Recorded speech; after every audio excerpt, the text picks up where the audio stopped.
Hey guys, so today we're going to be looking at gut feeling stories. Yeah, let's just get right into the video. I matched with a guy on Tinder. We exchanged messages and everything was fine, normal. We decided we would meet up for coffee in a week. A few days after we arranged the coffee date, he messaged me saying that his father had passed away in those few days.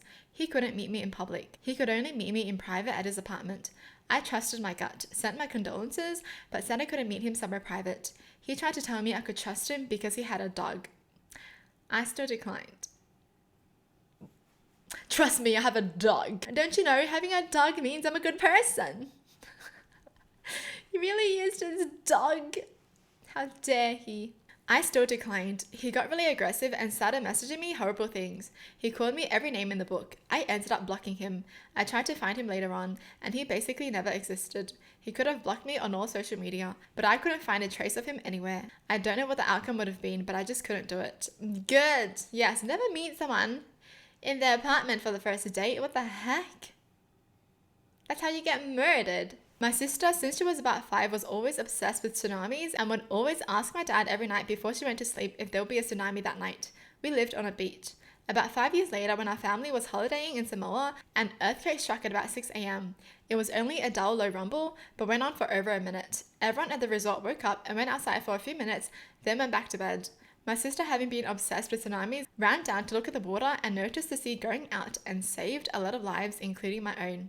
There was about a minute from her noticing to the tsunami hit. Luckily for us, there was a cliff right behind the resort.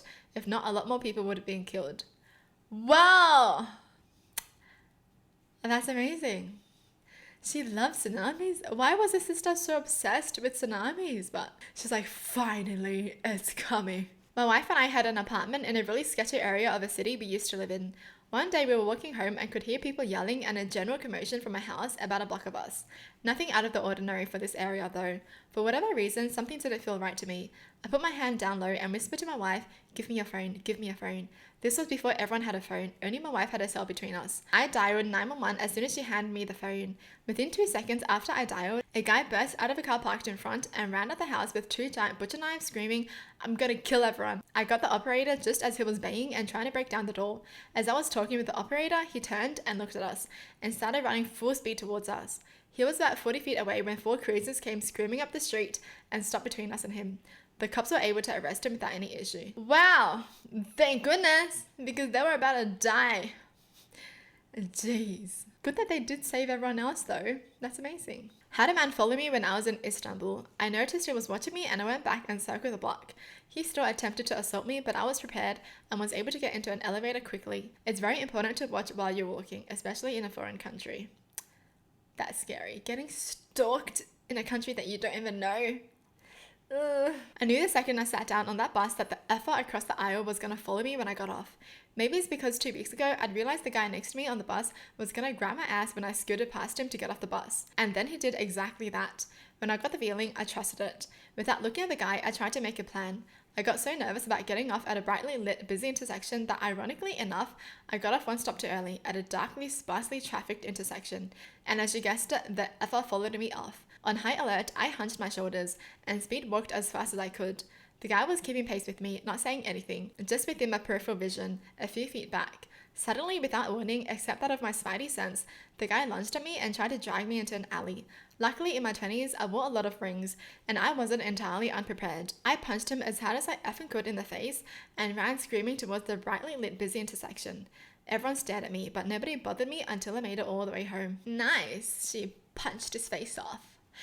No, but seriously, I can't believe they actually got off and didn't get back on once they realized the person followed them off. You know what I mean? I feel like I would have gotten off and then I see them get off too. I'd run back to the bus and get back on. And if they run back too, oh, confirmed. I would tell the bus driver, I'd be like, this guy's a creep. He's following me. Started talking to a guy on Instagram. He seemed okay. We chat occasionally. A month later, he told me he was coming to my city, so I should meet him. I thought, sure, why not? The day I was to go meet him, my gut just felt like it was screaming no. The feeling was so strong, I cannot describe it. It was unexplainable. I decided to go with my gut and made an excuse and cancelled the meeting by making up some excuse. He flipped when I told him and started threatening me and abusing me. I blocked his number and everything. Fast forward 2 months, saw him on news. He had tried to kidnap some girl from his college campus. So yeah, always listen to your gut, I guess. What the frick? Yeah, I don't trust anyone who DMs people on Instagram. No, no, no, no. Well, when I was 13, a group of late teen and early adult guys in a car pulled up next to me and asked me for directions. I kept my distance but answered the questions. They asked me to come closer. A couple shouted that I should get in. I said no and walked away quickly into a bank. They drove off. I mean, maybe they were nice guys, but I felt like I avoided something bad. They definitely avoided something bad. Because why the frick would teens want a stranger to hang out with them? Teens hate strangers. If they don't know you, you're literally a loser to them, alright? That's teen mentality. So yeah, good thing that she didn't get in. Once I was at the bank doing business with the ATM, I noticed a black and yellow van parked with a man in the driver's seat. The van was off and he was just sitting there. Made me uncomfortable, so I didn't want to go home. Instead, I got in my car and moved to the other side of the parking lot near a hardware store and outdoor recycling center. It was broad daylight. I just sat in my car pretending to read, and the van started up and moved down to my side of the parking lot.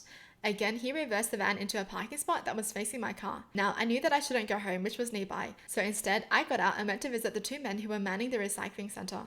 I asked if I could sit on the extra chair because the van guy was making me uncomfortable. They said sure, and since business was slow, we got to chatting. I asked him how they liked the work and how business had been. The van guy finally started up his van and left.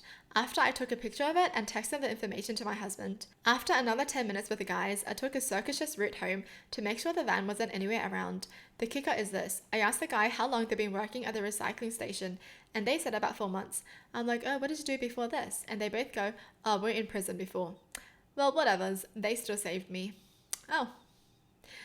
You know what? Just because someone was in prison doesn't mean they're a bad person entirely. My family was out visiting relatives in California when I was about 12 years old. My brother and I were at a beach attempting to bodyboard, with my dad keeping a close eye on us from the shore.